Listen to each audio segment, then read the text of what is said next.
Kerajaan Kutai Kartanegara memulai abad sejarah Nusantara ribuan tahun yang lalu. Umurnya seakan singkat sampai kemudian lenyap. Wilayah yang kini bernama Kutai Kartanegara bukan kawasan asing dalam perpolitikan Nusantara. Lewat bukti-bukti arkeologis, sementara disimpulkan kalau di sanalah periode sejarah bangsa ini dimulai.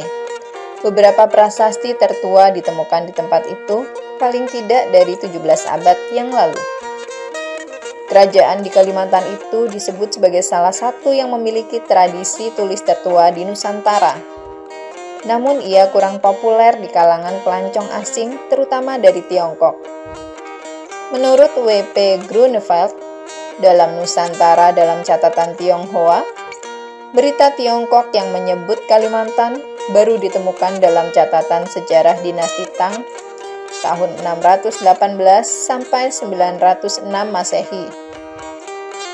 Itu pun bukan tentang wilayah di timur Kalimantan, tetapi pantai utara dan barat Kalimantan. Sementara itu, rekaman adanya utusan kerajaan Jawa ke kerajaan Tiongkok sudah muncul pada era dinasti Han pada tahun 206 sebelum Masehi sampai 220 Masehi, yaitu dalam catatan Hou Hanshu bab ke-6 dan bab ke-116. Sedangkan tentang Sumatera sudah tercatat sejak awal abad ke-6, yaitu dalam catatan sejarah dinasti Liang tahun 502 sampai 557 Masehi. Sepertinya orang Tionghoa hanya sedikit saja atau tidak melakukan kontak dengan Kalimantan atau penduduknya, catat Grunewald. Kendati demikian, keberadaan kerajaan Kutai tak diragukan. Buktinya, 7 prasasti Yupa ditemukan di areal Muara Kaman, tepatnya di situs Banua Lawas. Meski tanpa angka tahun, dari hurufnya bisa diperkirakan, prasasti ini berasal dari abad ke-5. Huruf Palawa yang dipakai dalam prasasti itu dipakai di India pada periode yang sama. Semua prasasti itu, menurut George Goodes, dalam Asia Tenggara masa Hindu-Buddha, dibuat ketika Raja Mulawarman berkuasa. Menurut salah satu prasasti, Raja Mulawarman adalah cucu seseorang bernama Kudungga. Namanya barangkali nama Tamil atau Austronesia, tapi pasti bukan Sanskerta, tulis Goodes.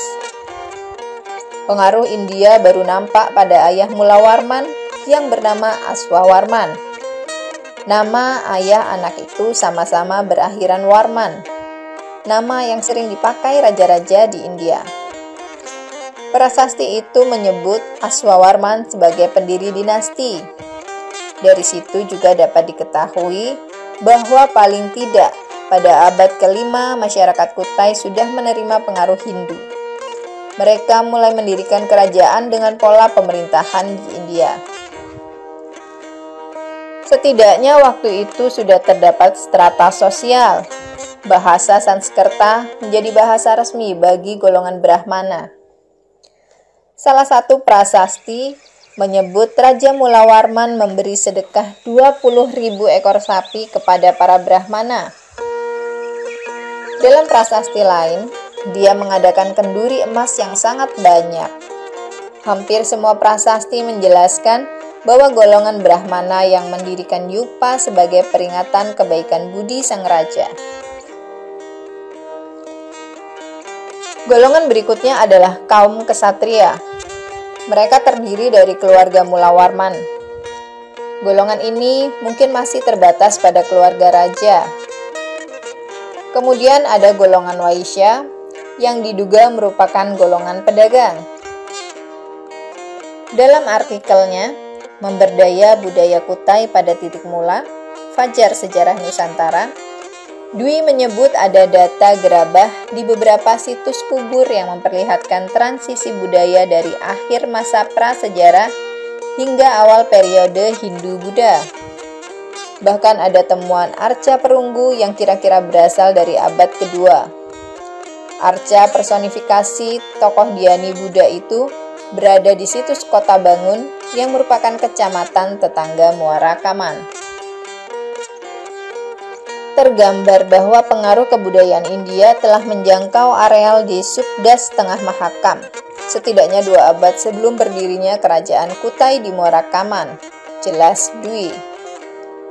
Menurut Dwi, sebagian tertuang dalam prasasti, pembawa pengaruh India itu datang ke timur Kalimantan karena tertarik dengan potensi alam, utamanya emas. Minyak yang disebut dalam prasasti dengan minyak kental dan gaharu. Komoditas itu pada awal tarikh Masehi banyak dibutuhkan di Asia, daratan, hingga Eropa. Kemunculan pusat pemerintahan di pedalaman Mahakam itu juga dipicu kebangkitan kerajaan Funan di Vietnam. Suwardono menjelaskan, pada abad ke-3 sampai ke-6, kerajaan itu mendominasi kawasan Asia Tenggara. Ia makin berjaya pada abad ke-6. Para musafir Tiongkok berdatangan karena mengira negeri itu penuh emas, perak, dan mutiara. Funan lalu menguasai Selat Malaka dan Laut Cina Selatan. Dengan adanya tekanan yang memberatkan bagi pedagang dan kapal-kapal, mereka pun mencari jalan yang luput dari tekanan itu. Alternatifnya adalah wilayah di sepanjang Sumatera Barat, Selat Sunda, Laut Jawa, dan Selat Makassar. Ramainya lalu lintas pada rute itu tak menutup kemungkinan munculnya kerajaan baru, Tarumanegara, dan Kutai. Dapat dipahami jika kemudian Kutai seakan tiba-tiba lenyap sejak abad ke-6 dalam sejarah hubungan internasional. Sebab kerajaan Funan waktu itu sudah hancur oleh kerajaan Chenla. Kerajaan yang kemudian muncul adalah Sriwijaya. Ia menguasai Selat Malaka maupun pantai barat Sumatera. Perbedaan sistem perdagangan yang dilakukan Sriwijaya membuat pedagang dan kapal-kapal sering singgah di sana. Maka, matilah jalur perdagangan Selat Makassar dan tenggelamlah Kutai dari perdagangan internasional.